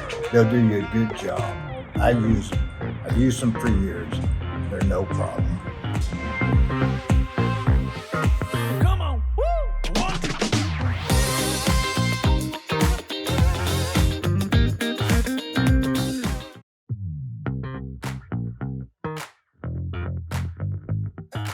So 120 years. Have you ever been up to see that museum thing? I No, and obviously we passed by that, or probably bypass or go past the area where it's located in Kentucky before we get to Ohio. I thought about going to that Noah's Ark encounter or something. Yeah, like that. he took everything and made it exact replica. Right. I had a guy that went up there. He said that it was really incredible, and you could get a lot of animals. You think it was literal when it said it, 2 of every kind of animal? So I watched a video, and I think it came from there. It was a little over an hour, and they had a biologist talk about that. And so, and I would refer you to that hour and 6 minute long video to get specifics. Yeah. But they had talked about, because we're dinosaurs here, yeah. But when there's 7 different ways you rank someone. You have genus, species, family, class. There's different ways that we identify what a cat is, or what a dog is. So you didn't have to have 2 dogs, 2 wolves, 2 coyotes. As long as they were in the same family, those 2, and then over time, obviously, you could get some change. Variations, because obviously we have Dalmatians and we have Cocker Spaniels. I mean, obviously. But then they might have just had 2 dogs. 2 dogs. They may have had 2 elephants. 2 elephants. And they might have cats. been baby elephants. Yeah. It didn't have to be a full-grown elephant. Correct. So I believe there was 2 of every representation of families. And so instead of maybe dinosaurs, maybe there were alligators, or something into, again, and watch the video, because she spells it out way better than I am. It's been a while since I've watched that video, but yes, I do believe that.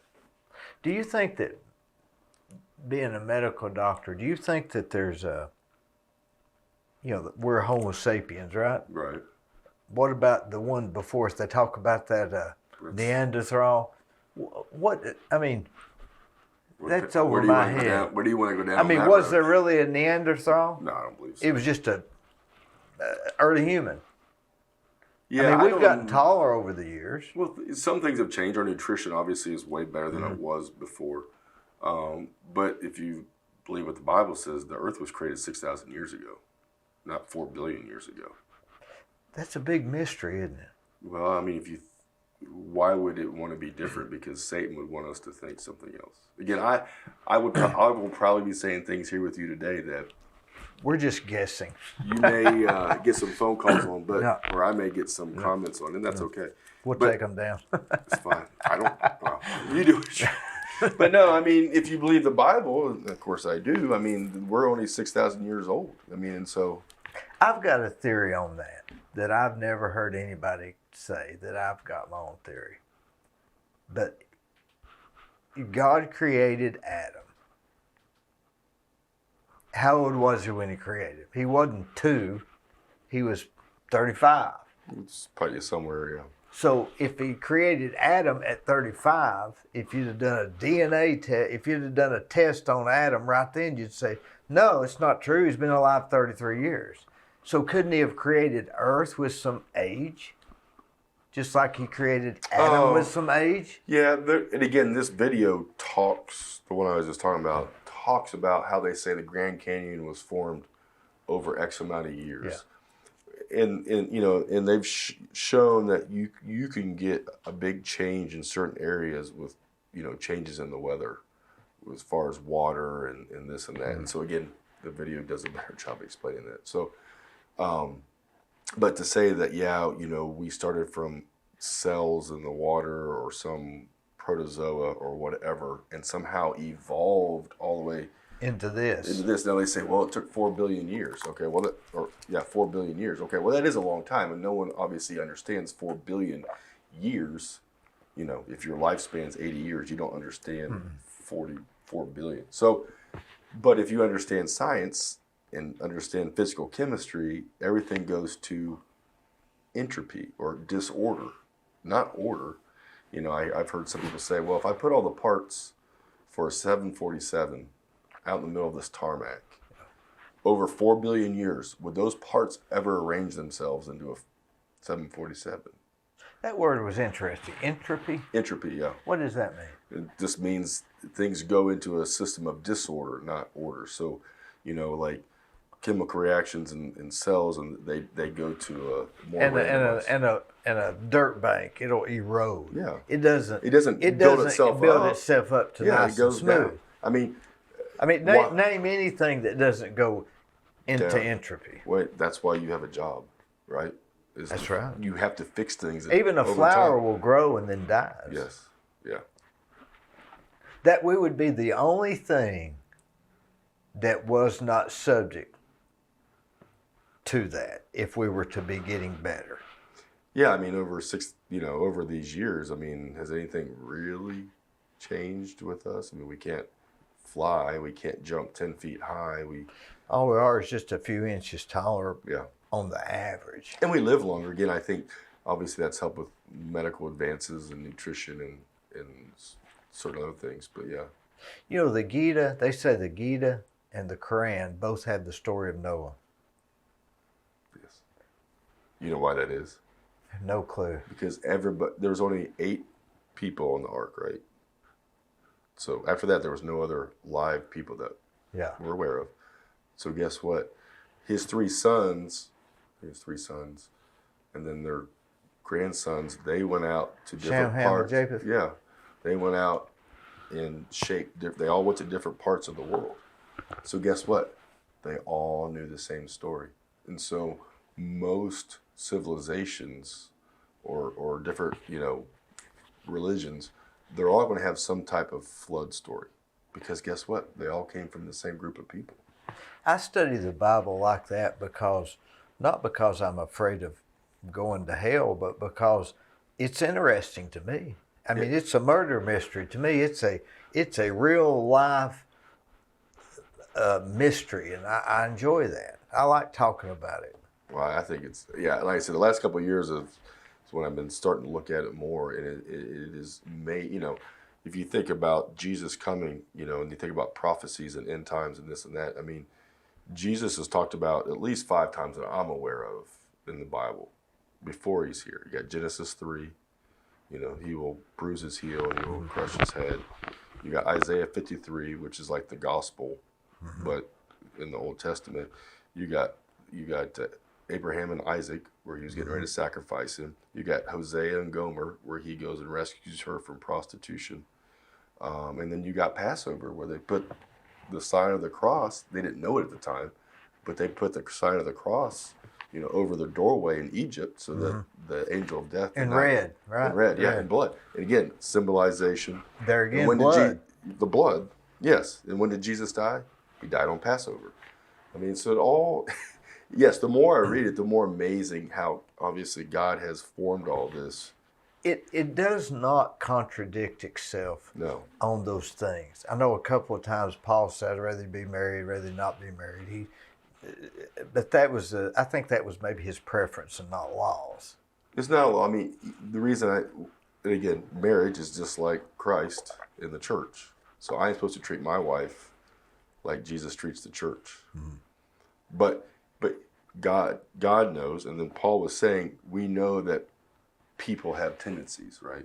People typically would like to have sex. Yeah. So you have a union of a man and a woman married, and he knew otherwise men do what men want to do, and so he knew it'd be healthier for them to be with a partner than to be. Yeah, I don't think it was a law of Moses. No, it's not. But he says he would rather you be single. But for most people, they can't do that. Boy, if you get into the Bible and start studying it on YouTube, it'll blow your mind, the different theories. Yeah. Yes. Have you seen that about the Bible was talking about, this guy wrote a whole book on it about psychedelic drugs and mushrooms and how the Bible references to God was referenced to mushrooms. I mean, it's a real big book about that shows the parallels. You can almost prove anything with the Bible, I guess. People use the Bible. Sometimes they use it to what they want to say. I mean, people will argue that it's okay for you to do this and it's okay for you to do that, but they only take a verse or two and they use it, and they don't. And the Bible is a great defender of itself. So if you have one verse, then you need to you have another verse that you can back it up with. You can maybe go to, Right. from the New Testament to the Old Testament, and back and forth. And and it will typically it will back itself up. And when people say, well, this is contradictory, well, then you have to look at everything that's being said, the context, and then to say, why do you think it's contradicting itself? It can't contradict itself. And so, but yeah, like you said, it doesn't say marriage is wrong, but this is why this is one reason why marriage Paul is just set said, up. I prefer you not to be He married. prefer, yeah, and that's why he said I prefer. And again, he said, we And talked, he may have been right. well, There's maybe. sometimes I wished I'd listened. I am glad I'm married. Yeah. Make sure you get that. Yeah. But anywho, yeah, I mean the same thing when he talks about not eating meat, but he says don't eat meat if that's going to cause your brother to fall. I think Yeah. it's Romans 13, Yeah. 14. But he doesn't say it's wrong to eat meat. But if me eating meat in front of you, Even Jesus said it when in Romans, do as the Romans do. So he was saying, don't offend them, even though it Right. was kind of against the law. When in Rome, do as the Romans. yeah. I've used that a lot of times. Yeah, I mean they asked him about who do we pay taxes to? He says, well, what's on the denarius? Caesar. Okay, we'll pay Caesar what is Caesar's, and Lord's what's the Lord's. So I believe that's when he used that, right after that, he mentions that. Do you think that the human body, you mentioned earlier, it will attack those transplanted organs? Mm-hmm. Is the brain another organ? Mm-hmm. Is it nothing more than just the ears, like the ears and the eye, or the eyes? Is it just if the brain, in other words, my understanding is the brain, according to Jerome Hammonds, that guy that I Yeah, had the on other the day, podcast, yeah. he was a great guy. He says the brain's sole job is to seek patterns.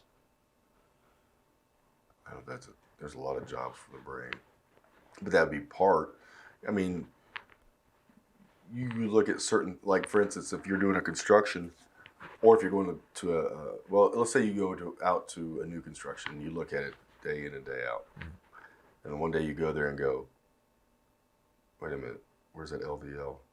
Wait, where are those I-beams? Where's the brick mason? But I'm just saying, you look at something every day, and all of a sudden that pattern changes and Yeah. catches your eye. Same as maybe you're washing your car or whatever, and go, I don't remember that dent. Well, he says that's what the brain.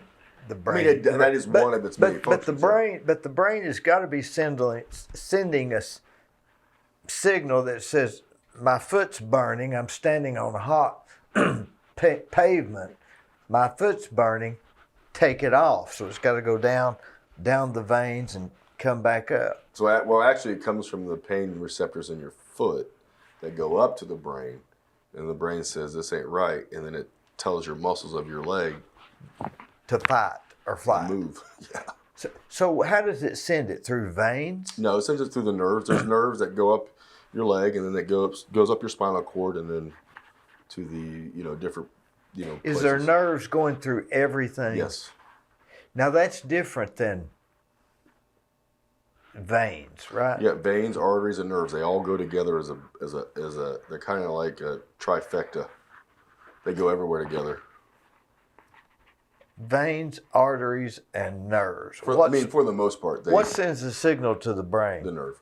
Is that electricity? It's essentially a current. Yes, it's a movement of electrons. Yeah, Well, it's so interesting, isn't it? it's pretty This impressive. Neuralink may solve that connection, maybe. I'd have to read more into it to know. That's the Elon Musk. Yeah, I And know that it's AI supposed to, stuff. yeah, and it's supposed to connect people that's had the spinal cord Right. injuries. It's a neuro Right. link. Yes. But back to the veins, you do that, what do you call that vascular thing where you take the, I do ablations where if you have bad varicose veins, I essentially get rid of that vein so it's not causing that problem anymore. so that's when you see people that have big knots on their legs, right? Yeah, when they have the ropes. Yeah. So that you get rid of those. Right. How do you get rid of them? There's different ways. I mean, one option is I have something called a catheter that does radio frequency ablation, so it's very high speed, ultrasonic waves, and essentially that disrupts the vein and causes it to scar. And there's another one I have it's cryoacrylate. I'm sure you've used acrylate before, but essentially it creates a glue and it just scars the vein down that way. And other times I'll when it scars the vein, what does it do? the blood gets rerouted to other veins. God gave us a redundancy of veins. So if a vein's going right through here, it gets knotted up for whatever reason. You stop it, and it'll go around. It'll go We have other veins that are in our muscles that will get that blood back to the heart. like one of those things at Shoney's where you trace the line that goes. You go this way or Well, that way. I Kinda never goes thought that of way. it like that, but I guess that is one way to think of it.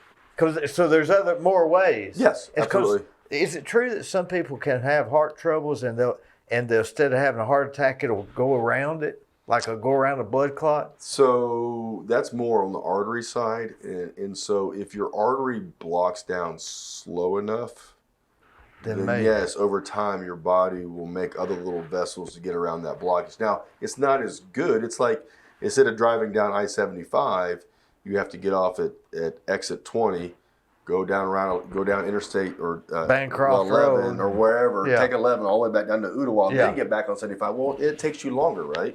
So it's not ideal. It's not ideal, but at least maybe keeps your foot alive, per se. Now, so what you do is get rid of those, and that Yeah. would help a person's appearance. Appearance. Usually most people come in because, they're having leg pain, their leg feels tired, may have restless legs at night, they may be swollen. So that restless leg can be caused by It those can. varicose veins. They can. What about a woman or a man that's just got a vein on their leg that's a little unsightly for the beach?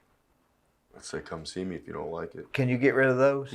How do you get rid of those? Well, it may be the same process, or like I said, sometimes there's medication I can inject. Sometimes I'll make little stab incisions, and I have a little hook that I just pull them out. So these real small things. It's not like the Like a old days. chicken breast, pull out the vein? Yeah, you could, yeah. But, back in the day, they used to make cuts in your groin and your thigh and your calf. The good old stripping, maybe as your mother or grandmother would talk about. That was a little bit more savage. We don't do that anymore. With these veins, we'll call them blue veins, will they come back? You can make other refluxing or abnormal veins can come back, yeah. Not the same one, but So you just have more. you can. So let's say that a person was going to exercise, work out, get a little Botox in their cheeks or whatever, and forehead, and another thing they could do is to go to you and have the blue veins taken out of their legs, Can, yes. because that would be very attractive to not have them, right? Yeah, there's people coming to me that, don't want to wear shorts and either wear pants or long skirts. So do you have anybody that comes that's just got very minimum amount and you're thinking, why are we doing this? Well, I mean, it's the eye of the beholder, right? It's the person. Some people just want these few little ones gone. And Like 10 or 20? Yeah, and other people come in and they're all over their legs. So I see a whole gamut. Are they little bitty things that you think, man, what's this? I can't even notice this. Get a tan. Well, sometimes a tan will help. But yeah, I mean, they're like spider veins. Spider veins. That's what I was trying to say. Yeah. Can you get rid of them? Mm-hmm. What does that cost? Get rid of a spider vein. Well, do it soon because I'm about ready to go up in price. But it's like $150 for a syringe, and that'll take care of a fair amount of them. Boy, that's incredible. How long have they had that? This medication's been out for a while. That's almost like a plastic surgeon's thing, because you think of a plastic surgeon doing stuff that's just for attractiveness. So that's almost like a whole separate business in a sense, isn't it?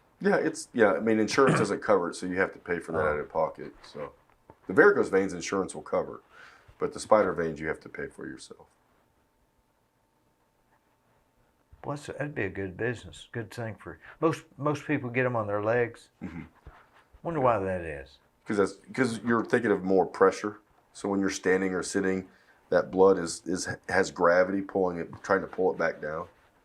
And so, especially women that have standing job. I mean, some men get them. Cashier, yeah. So The yeah, cashiers, why is it that men don't get them, or do we just not care? We got hairy legs. Yes, all Hairy those legs. reasons. Men don't care typically. The hair may cover it. Men don't carry babies. Babies, I love babies. I love my kids. The strain. But there's a lot of pressure on the veins. Oh. And so, if you talk to some women that have them, I had a little bit on my first pregnancy, then my second pregnancy, and then my third pregnancy. They just got horrible. And it's just from the stress of, But why worry about that? Just go get a couple of syringes from you. Well, I mean, they're welcome to. Again, I could talk to 10 people with the same legs, and I may get 10 different, just do it below the knee. That's all I care about. Or I don't want them done at all. Or I want everything done. I mean, you can get different answers. So I just tell my patients, I say, I'm happy when you're happy, and I'm not happy if you're not happy. So you just tell me what you want to do. So I had a dozer man one time. I said, how much is it going to cost? He said, we'll go until you're happy or broke. That's kind of pretty good open-ended. answer. Yeah, that's kind of open-ended, though. That's I'm not sure I would want that. But In other words, he's going to stay till one or the other happen. I got you. So, But how much per hour is he charging yeah, right, you? yeah. Is it 80? Is it 120? Now, the varicose veins thing, that doesn't really come into the, what do you call it, Hippocratic oath. Hippocratic oath, Yes. right? It doesn't really come into that. Well, I think anything that I do where I'm treating patients, it does to some degree. I mean, I think you are, first don't want to do anything to the patient. I mean, things happen. I don't like that. And then, yes, you're trying to help them out. So if they're coming to you for a need, you want to, and now if you can't do something per se, then tell them I can't do that. But if you can help the patient out, then yeah. But the Hippocratic oath, that wouldn't be, is that what you call it? Hippocratic, yeah. Hippocratic. So if that's just more in the realm of cosmetic, I guess. It is cosmetic, but I mean, if you went for a facelift, Can you do those? I don't do those. Could you? No. Was it just totally different? Yeah, I mean, it's a real procedure with potential problems if you don't do it right. But yeah, I was never trained on it, so I would not be like. You'd probably know how to take some skin off I and can sew take it up. skin off and sew it up, but that's not how you do a real facelift. You wouldn't want you to do a facelift. No. You wouldn't know that. No, not unless you just don't want to be happy. Yeah. But yeah, so yeah, and a lot of all the vein stuff is nice because we can do everything in the office. You don't have to go to the hospital or anything Yeah. like that. So Let me ask you this question. What's your first name? Eston, How do you spell that? Eston. Is that a common name? I don't believe I've heard that. I don't think so, but apparently Gwen told me he Have you had a heard that, relative. Gwen? Isn't that something? I don't know which is more odd, Eston or D. Yeah, I don't know that I've met a lot of. Mostly females are D. I bet there's not any female Estons. Not that I'm aware of, but I don't know a lot of Estons either, so I don't know. What's your typical Saturday night in Cleveland, Tennessee? Probably at home. Are you more of a go to Chattanooga and eat at J. Alexander's on Saturday night, or are you more of a let's stay home and watch Gunsmoke? I will say as I've gotten older and this and that, I'm more of a homebody. But we do like J. Alexander's. It's actually one of our two favorite places in Chattanooga. But it's a little chaotic. A little bit. We try to get there a little earlier now. Call Try to get early? there at 6:30 and sit and all the people waiting. But it's that or St. John's a couple times a year. I like St. John's. J. Alexander's, you get there as early as 6:30 Or before that, yeah.